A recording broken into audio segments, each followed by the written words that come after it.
Everyone, এখন আমি তোমাদেরকে কিউট একটা ম্যাট বানিয়ে দেখাবো। আর প্রথমে দেখিয়েছি সকালে যে আংটিটা বানিয়েছি সেটার ভিডিও ইতিমধ্যেই আমি দিয়ে দিয়েছি। ম্যাটটা বানানোর জন্য আমাদের বেশি কিছু লাগবে না, লাগবে শুধু লেস আর টুকরা কাপড়। এটা যে কোনো কালার নিলেই হবে। তো আমি এখানে হলুদ রঙের কাপড় নিয়ে নিয়েছি আর লেস নিয়েছি পিঙ্ক কালারের। কাপড় থেকে এক টুকরো কাপড় আমি স্কোয়ার শেপে কেটে নিচ্ছি। হলুদ আর পিঙ্কের কম্বিনেশনটা আমার কাছে জাস্ট ওয়াও লাগে। তো এখন আমি পিঙ্ক কালারের লেসটাকে মাপে মাপে কেটে নিয়ে হলুদ কাপড়ের সাইড দিয়ে লাগিয়ে নিব। আমি ফেব্রিক গ্লু দিয়ে এই লেসটা লাগিয়ে নিব, তোমরা চাইলে স্টিচ করে লাগাতে পারো। ও আরেকটা কথা বলতে ভুলে গিয়েছি, আমি কিন্তু এখানে ফেব্রিক গ্লুটার পাশাপাশি B6000 গ্লুটাও লাগিয়েছি।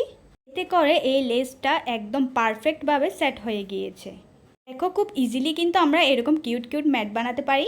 এটা আমি আমার আসনে রাখবো, কিন্তু তোমরা চাইলে অন্য কাজেও ইউজ করতে পারো। আমাদের সাথে কথা বলতে বলতে আমি ম্যাটটা কিন্তু বানিয়ে নিয়েছি। এখন কমেন্ট করে জানাও তো এটা কেমন হয়েছে।